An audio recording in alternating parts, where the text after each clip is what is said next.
Alrighty, hello, and thank you again for joining us for this session.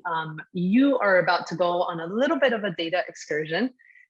This session is going to start with a presentation around data and related insights, and then we're going to be immediately followed by a panel discussion led by Inez Hernandez. I will rejoin the session at the end to take any questions along with the panelists. So again, if there are any questions that come up, drop them in the Q&A box. And we will get to them as soon as we can. So as you might expect, I'm going to be sharing some numbers, maybe some charts and some graphs, but there's really something more fundamental for all of us to keep in mind here.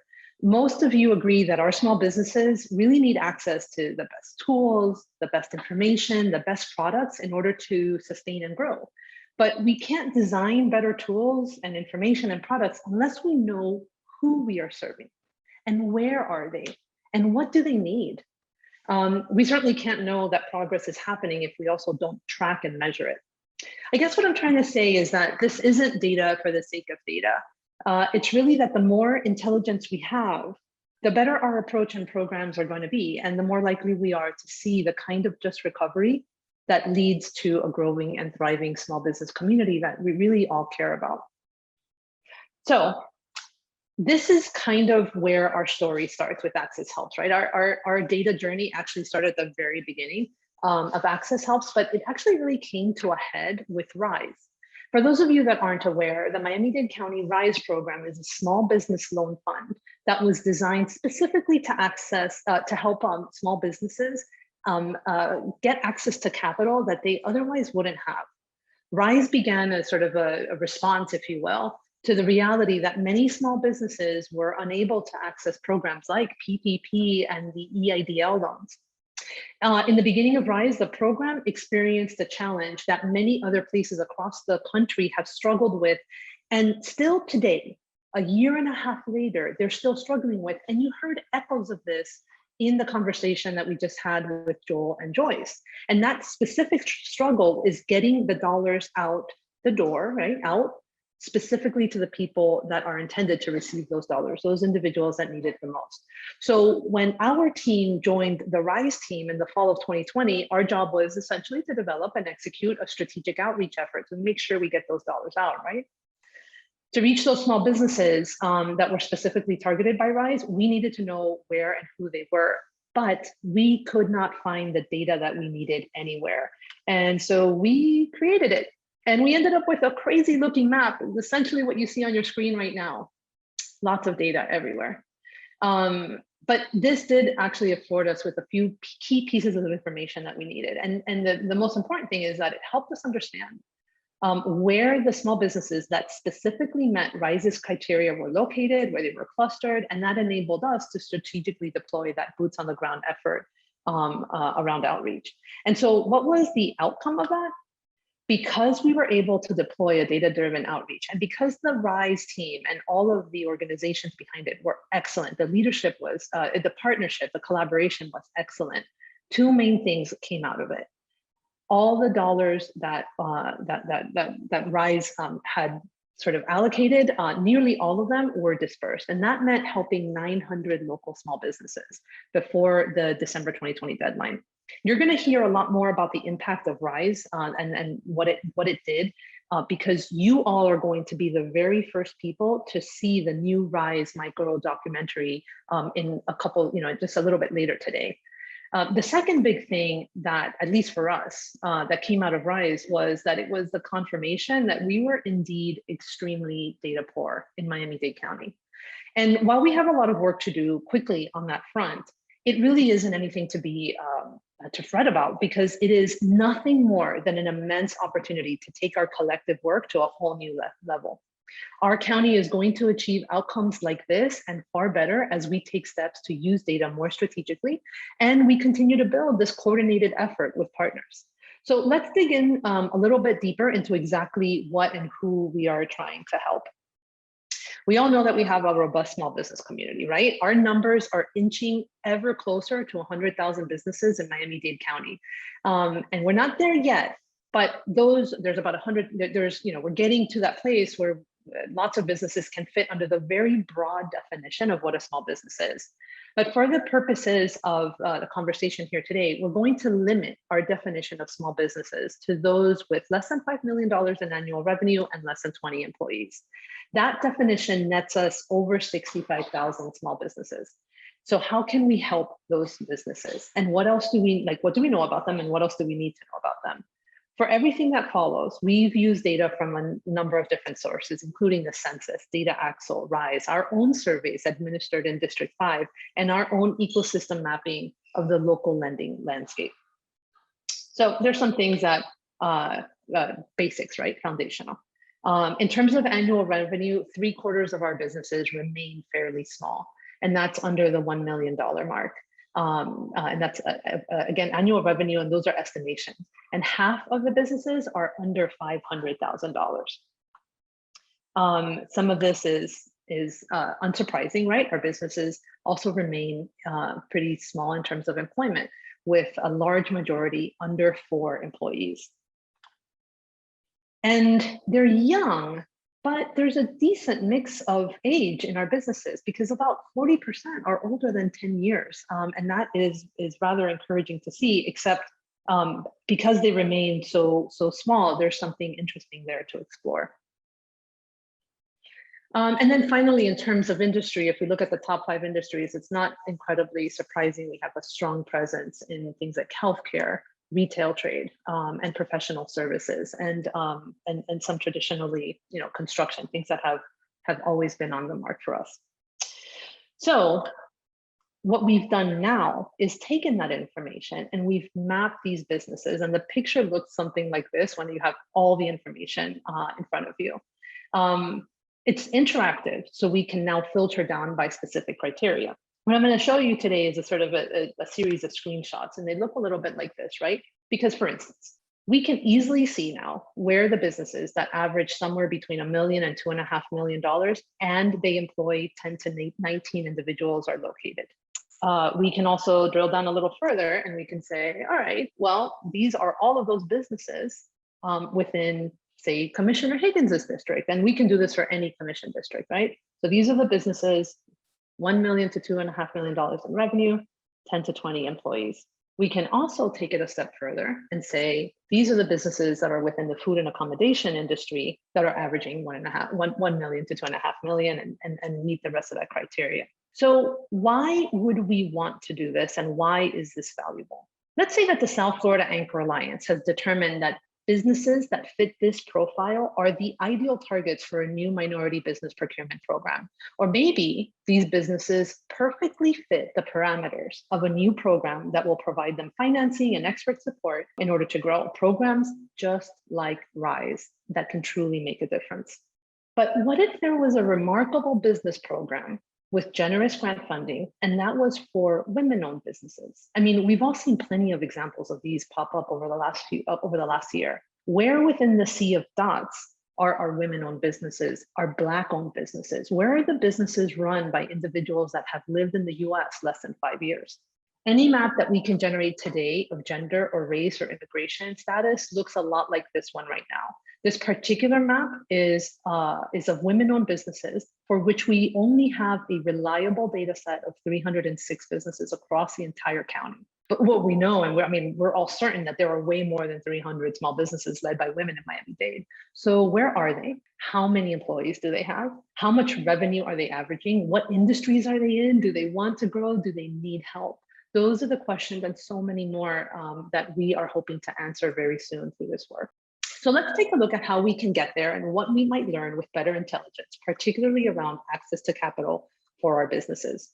Over the summer, we were able to partner with Commissioner Higgins and the amazing District 5 team to survey the recipients of their mom and pop grant. And while this is a first stab and a small data set, this approach helps us quickly begin to round out key pieces of information that is critical for how we invest in small businesses. So revenue picture, it remains somewhat similar to the one that we saw earlier, right?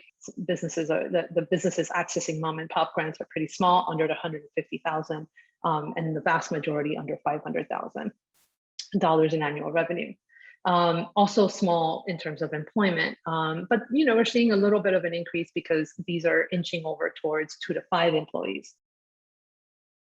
And then we understand in terms of age that businesses accessing the mom and pop grant in District 5 are generally older, probably because they've been around longer, they know about the grant, but it is still somewhat interesting that almost half of these businesses are older than 10 years. And not surprisingly to some of us, maybe surprisingly to others, these businesses are often led by women. We're approaching 50% of the businesses accessing mom and pop grants in District 5 being led by women. Now, we were curious about the type of experiences that these businesses have had. So we wanted to know if they had received business training or other support like advice or mentoring, things that we would technically call business technical assistance, except we didn't want to ask it like that. And the vast majority of them had never received this type of help. And this is similar to the results that the RISE team found with their survey. So we were also curious about whether they had accessed loans in the past, right? We wanted to know if they had any specifically small business loans through CDFIs or traditional banks in the last 5 years. Actually, I'm sorry, not in the last 5 years, ever. And the majority of them, more than half, said that they had never received a loan. But interestingly, almost 30% said that they had received an SBA loan. We also asked the follow-up question as to which loan, and they were often the PPP and EIDL loans. So it's somewhat safe to assume that 80%, more than 80% of these businesses had never accessed a loan or any kind of financing support for their business had it not been for the pandemic. Now, some of us might assume like, well, they're not really interested. They don't want, we might think that there's all sorts of, reasons that they're not doing it. But we asked if they would be interested in learning more information, specifically around loans and other business financing tools. And overwhelmingly, the response was yes, they absolutely wanted more information. Now, I mentioned earlier that we've begun mapping the local lending landscape. And at the beginning of the session, Lexi walked us through a lending toolkit that we've created. So we know that when any of these small businesses that just indicated an interest in financing products, when they start navigating that lending world, they're going to be faced with an inordinate amount of information to digest. There's only 10 circles on this slide, but together they represent hundreds and maybe thousands of financing options to navigate and understand. So if I'm a small business with limited experience and maybe fluent in a different language, how do I understand the differences between microloans offered at CDFIs and those offered at small business development centers or even online lenders? Which ones will open a pathway for me to secure a larger loan, like a line of credit at a traditional bank? And how do I even get there? As we just saw, very few businesses are accessing capital through any of these programs, which means that too few businesses are actually on that pathway to getting their financial paperwork in order and to building those relationships with financial institutions. And that is exactly why they weren't able to access PPP or EIDL or some of the other programs in the first place. So this pathway, this entry point, and this ability to navigate this system for us is crucial. So having looked at the district-specific case study and a little bit at the lending landscape, we're just going to wrap up by zooming back out to the county level for just a minute more. So we're going to take our 65,000 small businesses and we're going to look at them across commission districts and wait. Why would we do that? Why would we look at cross commission districts? Well, for starters, it's really important that we understand who we are, right? We have to understand how we operate locally, and each one of our 13 county commissioners play a very hands-on role and how programs are implemented in their districts. And while they might not all consider that small businesses are their #1 priority, their district-wide influence can certainly be a game changer for the success of any program. Another reason to consider the district level is that this provides a really wonderful scale within which to test a product or make improvements. So when we map across the different districts, we find that almost 60% of our 65,000 businesses, the ones that meet that criteria, are located in just 5 county districts. District 12 is #1 on that list, and it covers Doral, Medley, the areas west of the Hialeah and the airport. And that has over 11,000 small businesses. That is more than twice the number of #3 on the list, which, I'm sorry, #5 on the list, which is District 3, covering Liberty City, Little Haiti, Overtown, Edgewater, and surrounding areas. All the other 8 districts have less than 5,000 businesses. This is the same information visualized in a different way. But the most important takeaway here is that we can clearly see that our small businesses are not equally distributed throughout our 13 districts. And even the industry sectors that have the most number of businesses are quite different. So these are the top 5 county districts by number of businesses I showed you earlier. The type of assistance that a retail business needs, which is a predominant one in District 13, is really quite different than what a healthcare enterprise needs, which is the predominant business in Commissioner Regalado's district or in Commissioner Hardiman's district. The most important takeaway here is that equal isn't equitable, and it won't be for our county. So as you can probably tell, there are so many things that we can talk about. We can look at maps and different charts, and we can use a variety of criteria to gain different insights. And that map that I showed you screenshots of it, we hope to bring it so, to the public so that it's actually easy to navigate and folks can access it. It's not quite ready yet, but that is something that we're working on. I'm going to wrap up this presentation with a few notes and takeaways. First, I'm not making recommendations today. So I'm just suggesting that we consider new programs and products, or rather, as we consider new programs and products, we take a more data-driven approach that starts with a deeper understanding of how our small businesses are organized. I'm also not advocating that we should organize everything, our future economic development activities at the county through the county district level, but I am suggesting that it can be a useful scale in particular moments for analysis and assessment. There are also many more layers to add here, right? We need to consider industry dynamics, the relationship with workforce development, land use and development futures, major threats like sea level rise. And lastly, I just want you to know this is a first stab. The maps I showed you are pictures of something that can be that can live on a live and interactive website for everyone to access. But the data needs a little to be further verified, and certain research protocols need to be incorporated. One of the things I do want to leave you with are 3 top takeaways.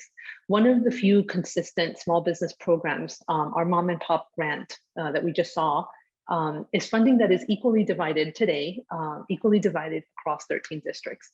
And while that is easy, our businesses can't afford for us to think of it like that moving forward.